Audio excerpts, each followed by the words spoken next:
मेरे चैनल भक्त प्रेम में आप सबका हार्दिक स्वागत है। मित्रों, आज कली हनुवाणी पुस्तक के अध्याय जागृति विन्यास का भाग 2 शुरू होगा। कृपया इस अध्याय को अंत तक सुने ताकि आपको यह अध्याय समझ में आ सके। आगे की कथा इस प्रकार शुरू होती है। हनुमान जी ने कहा, श्रद्धा आपके संसार को एक श्वेत पटल की तरह बना देती है, जिस पर वही दिखाई देता है जो आप देखना चाहते हैं। यह आत्मा को जगाने के लिए एक सरल रास्ता है। सफल या असफल रूप से अधिकतर मनुष्य इस मार्ग पर चल रहे हैं। आपके गुरु कोई भी हो सकते हैं, दृश्य अथवा अदृश्य, सजीव अथवा निर्जीव। कला का कोई क्षेत्र भी आपका गुरु हो सकता है। उदाहरणतः संगीतकार संगीत के भक्त हैं, उनके लिए संगीत एक ऐसा गुरु है जो उनकी मूल जटिल मानसिक चतुरकाया को लुप्त करके उन्हें एक सरल चतुरकाया प्रदान करता है। नई मानसिक चतुरकाया प्राप्त करना एक नए किरदार को प्राप्त करने जैसा है ना देव? क्या सभी भक्तों की आत्माएं 2 किरदारों से जुड़ी होती हैं, एक मूल किरदार और दूसरा गुरु अथवा इष्ट देव द्वारा दिया हुआ किरदार? उर्वा ने पूछा। हनुमान जी ने कहा, हाँ, जैसा कि मैंने पहले समझाया था, जब एक आत्मा समय के 7 तारों पर सवार होती है तो वह एक मानव किरदार से जुड़ जाती है। जब आप अपने गुरु को समर्पित होते हैं तो उन समय के तारों में बढ़ोतरी होने लगती है। भक्तों की आत्माओं का समय के 7 से अधिक और 14 या 14 से कम तारों पर स्वामित्व होता है। देव, क्या एक भक्त अपने मूल किरदार से पूर्णतः अलग हो जाता है? क्या भक्त जन अपनी अपनी मूल मानसिक चतुरकाया पूरी तरह से त्याग देते हैं? हनुमान जी ने कहा, यह आवश्यक नहीं है। कुछ भक्त अपनी मूल मानसिक चतुरकाया को पूरी तरह त्याग देते हैं और कुछ नहीं त्याग पाते। इस आधार पर भक्ति का मार्ग भी 2 उपभागों में विभाजित होता है, अनुरागशील भक्ति और अनुशासनशील भक्ति। अनुरागशील भक्ति के मार्ग पर भक्त अपनी मूल मानसिक चतुरकाया से पूरी तरह अलग नहीं हो सकते। यद्यपि वे हर समय दत्तक चतुरकाया से जुड़े रहने का प्रयास करते हैं, परंतु कभी कभी कमजोरी के ऐसे क्षण आते हैं जब वे अपनी मूल चतुरकाया द्वारा उत्पन्न इच्छाओं की पकड़ में आ जाते हैं। ऐसा होने पर वे अपराध बोध अनुभव नहीं करते, क्योंकि वे अपने देवता या गुरु से अत्यधिक प्रेम करते हैं। उनका मानना है कि उन्हें कभी कभी भटकने की छूट है। वे मानते हैं कि स्वयं के प्रति कठोरता से अधिक महत्वपूर्ण है प्रेम और सत्यता। परंतु यदि वे अपने गुरु अथवा देव का अच्छे से अनुकरण नहीं करते तो वे भक्त कहाँ हुए? यदि वे अपने गुरु अथवा देव द्वारा प्रदत्त मानसिक चतुरकाया से स्वयं को पूर्णता नहीं जोड़ पाते तो उनकी आत्मा जागृत कैसे होती है देव? उर्मी ने पूछा। मूल मानसिक चतुरकाया और प्रदत्त मानसिक चतुरकाया के बीच कोई आत्मा इधर से उधर होती रहती है तो उसमें जागृति आने लगती है। उसे बोध आ जाता है कि वह न यह है न वह है। उसे बोध हो जाता है कि वह मन से अलग है। उसे अपनी स्वेच्छा शक्ति का बोध हो जाता है, जिसका प्रयोग करके वह विभिन्न किरदारों से जुड़ सकती है। चिरंजीवी गुरु ने उत्तर दिया। उर्मी ने कहा, देव, इसका अर्थ है कि जो भक्त भक्ति मार्ग पर असफल हो जाते हैं उनकी आत्मा भी जागृत हो सकती है। हनुमान जी ने कहा, नहीं, आपने इसे ठीक से नहीं समझा। सबसे पहले भक्त को अपने गुरु द्वारा प्रदत्त मानसिक चतुरकाया को सफलतापूर्वक अपनाना होता है। उसके पश्चात ही अपनी मूल मानसिक चतुरकाया को त्यागने का प्रश्न आता है। अनुशासनशील भक्ति के मार्ग पर चलकर आप मूल चतुरकाया का पूर्णतः त्याग कर पाते हैं। वहीं अनुरागशील भक्ति के मार्ग पर अधिकतम समय प्रदत्त चतुरकाया में रहते हैं और कभी कभी मूल चतुरकाया में चले जाते हैं। यदि आप अनुरागशील भक्ति के मार्ग का पालन कर रहे हैं तो आपको एक बात ध्यान रखनी चाहिए, एक अपराध बोध से ग्रस्त भक्त होने से अच्छा है भक्त न होना। कभी कभी आप यदि अपनी मूल मानसिक चतुरकाया की इच्छाओं की जकड़ में आ जाएं तो आपके हृदय में सच्चाई होनी चाहिए, न कि अपराध बोध। अपराध बोध को छिपाने के प्रयास में आप एक ऐसा ढोंगी और कट्टरपंथी बन जाते हैं जो दूसरों को उपदेश देने में सुख पाता है किंतु स्वयं उन उपदेशों का पालन करने में विफल रहता है। अनुशासनशील भक्ति के मार्ग पर चलने वाले भक्त हर नियम का पालन कठोरता से करते हैं।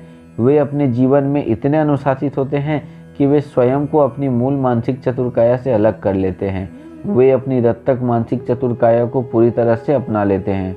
उनके जीवन का हर पहलू सरल होता है, फिर चाहे वह उनके भविष्य की योजनाएं हों, उनके रिश्ते हो, उनकी नियमितता की धारणा हो अथवा उनकी अराजकता की धारणा। उर्वा ने कहा, किंतु देव, इसका अर्थ यह भी है कि वे खुलकर नहीं सोच सकते। उनकी बुद्धि और विवेक को न्यूनतम कर दिया गया है। उनकी मान्यता प्रणाली बहुत कठोर है। उनकी सोच संकीर्ण है।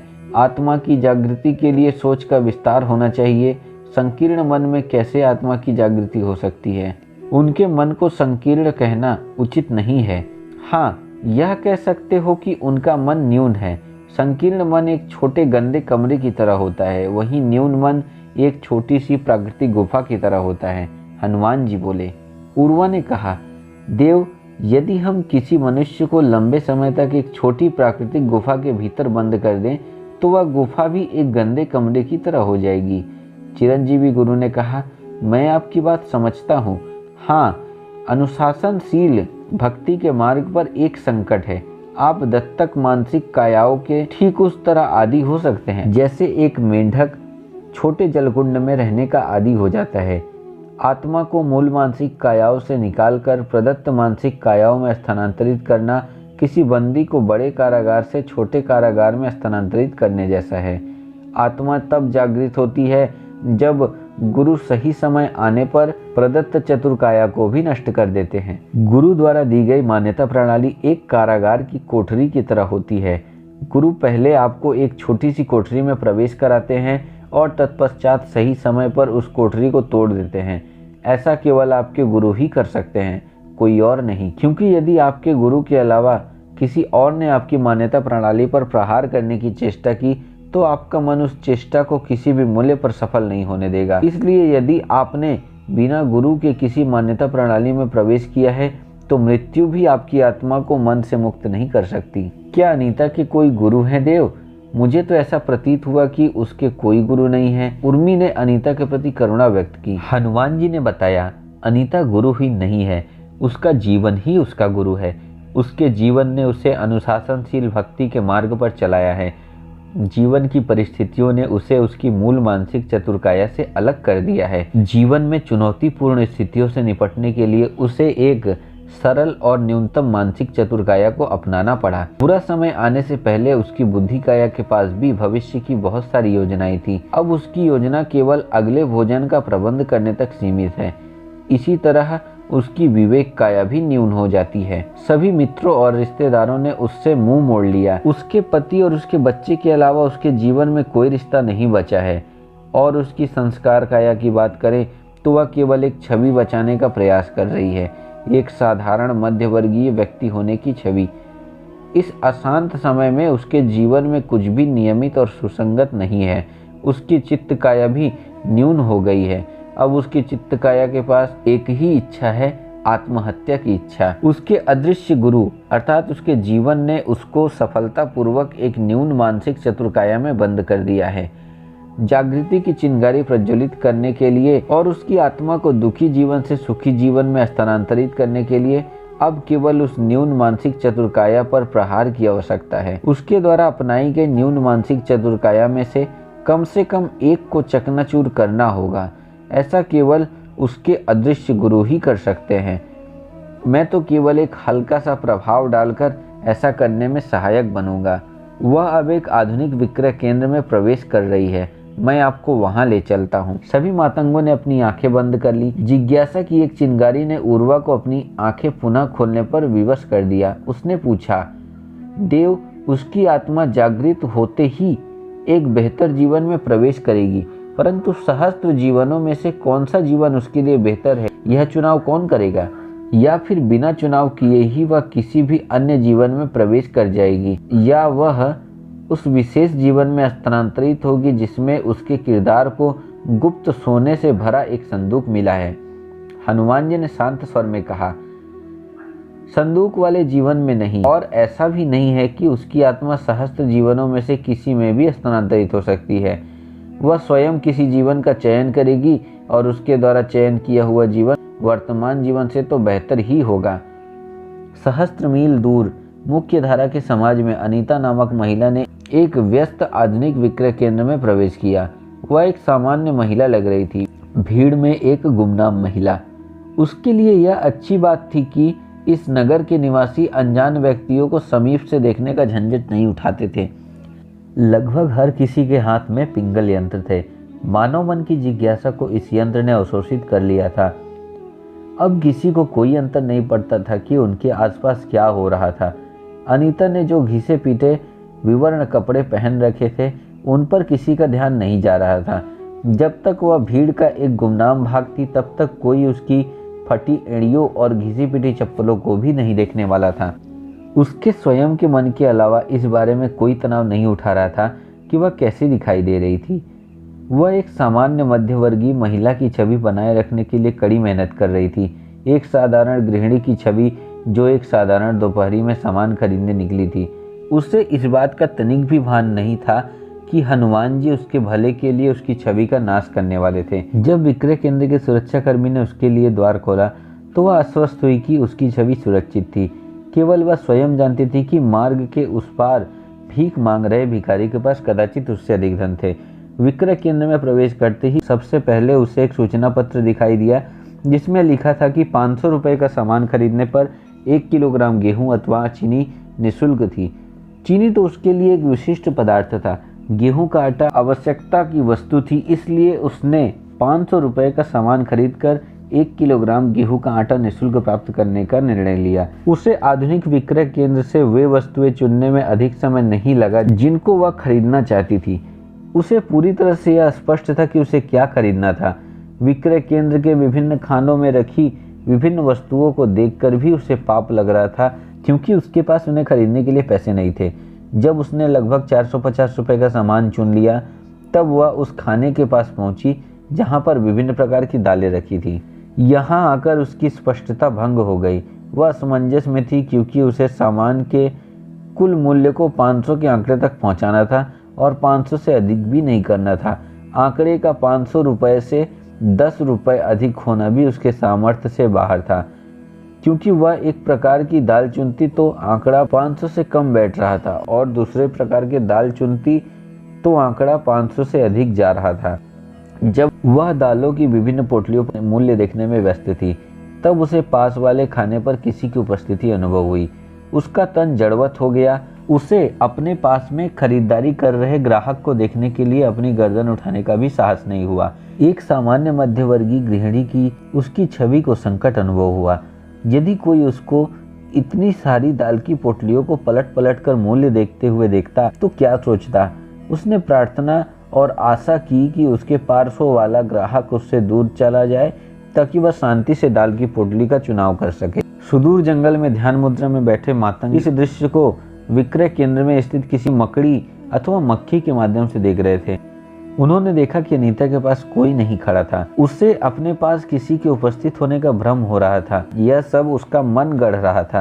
किसी के उपस्थित होने की अनुभूति, तनाव, लज्जा, हीन भावना, घबराहट और विभिन्न भावनाओं का भयानक मिश्रण। कदाचित हनुमान जी इस भ्रम की रचना का निमित्त बन रहे थे या फिर वास्तव में वहां पर किसी रूप में उपस्थित थे। अनीता अब और अधिक तनाव सहन कर रही थी। उसने अपनी गर्दन उठाकर उस अनजान को देखने का निर्णय लिया जो वहां था ही नहीं।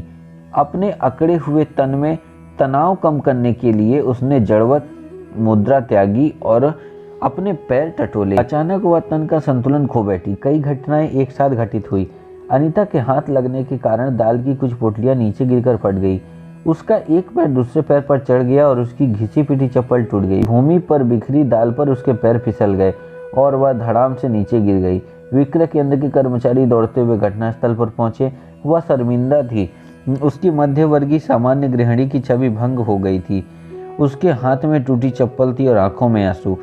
उसके साथ ऐसा क्यों हो रहा था? उसने जीवन में ऐसा क्या निश्चित किया था कि उसके दुख समाप्त होने का नाम नहीं ले रहे थे? कुछ भी उसके नियंत्रण में क्यों नहीं था? देवता उसके प्रति इतने क्रूर क्यों थे? क्या उसे एक सामान्य जीवन जीने का अधिकार नहीं? बहुत सारे बुरे जन कितना सुख समृद्धि का जीवन जीते हैं, तो फिर एक भली महिला को किस बात का दंड मिल रहा था? उसका अपराध क्या था? आंसू उसकी गाल से होते हुए नीचे गिरने लगे। उसने आंसू रोकने या पोंछने का प्रयास भी नहीं किया। विक्रय केंद्र के कर्मचारियों को भी कुछ नहीं सूझ रहा था कि वे क्या करें। वे बस खड़े खड़े यह विचित्र दृश्य देख रहे थे। अनीता में अब इतनी ऊर्जा नहीं बची थी कि वह अपनी छवि बचाने की चिंता करे। उसने जैसे जीवन से हार मान ली थी। और तत्पश्चात वह क्षण आया जिसकी प्रतीक्षा बड़े बड़े तपस्वी वर्षों तक कर रहे थे। उसकी आत्मा उसके मन से अलग हो गई। उसे लगा जैसे भूमि पर बैठकर रो रही महिला से उसका कोई लेना देना नहीं था। लज्जा, दुख, पीड़ित होने की भावना कुछ भी तो उसका नहीं था। वह मात्र एक दर्शक थी। वह केवल एक साक्षी थी जिसके पास इस सारे नाटक से बाहर निकलने का विकल्प था। उसको अच्छे से देखो, हनुमान जी की वाणी में उनके मातंग शिष्यों को निर्देश मिला। उसकी आत्मा अब किरदार बदलने जा रही है। उसके वर्तमान किरदार को अनीता 728 नाम दे देते हैं। उसकी आत्मा अनीता 849 किरदार में प्रवेश करने वाली है। आपको वे दोनों किरदार दिखाई देंगे। आप दोनों किरदारों के बीच का अंतर भी देख पाएंगे। सबसे रोचक बात यह है कि अनीता के ये दोनों किरदार आत्मा के स्थानांतरण से पूरी तरह अनभिज्ञ रहेंगे। दृश्य क्षणिक अंधेरे में गुम हो गया और उस अंधेरे में से एक नया दृश्य उभरा। जिस जगह पर दाल बिखरी थी और टूटी चप्पल के साथ एक महिला रो रही थी, वह जगह पूरी तरह साफ सुथरी थी। वहां पर किसी प्रकार की दुर्घटना होने का कोई संकेत भी नहीं था। यह दृश्य भी अचानक समाप्त हो गया और वहां से कुछ दूर उसी समय का एक अन्य दृश्य दिखाई दिया। अनीता विक्रय केंद्र से बाहर निकल रही थी। उसके एक हाथ में 2 थैले थे। एक थैले में किराने का सामान था जो उसने अभी अभी खरीदा था और एक अन्य छोटा सुंदर झोला था जो आधुनिक महिलाएं प्रायः रखती हैं। उस छोटे झोले से उसने वह पिंगल यंत्र निकाला जिसकी घंटी बज रही थी। उधर हनुमान जी की दिव्य वाणी में मातंगों को निर्देश मिला, इस महिला के कपड़े, पैर और माथे पर ध्यान दीजिए। इस दृश्य में उपस्थित अनीता नामक महिला उस अनीता नामक महिला जैसी ही थी जो अन्य दृश्य में गिर पड़ी थी। अंतर केवल इतना था कि इस अनीता ने अलग कपड़े पहने हुए थे। वह अनीता नंगे पांव थी। इसके माथे पर लाल तिलक सुशोभित था। धन्यवाद दोस्तों। आगे की कथा के बारे में चर्चा इसके अगले भाग में करेंगे। आज के लिए आज्ञा चाहता हूँ। हरे राम राम राम हरे हरे, हरे कृष्ण कृष्ण कृष्ण हरे हरे।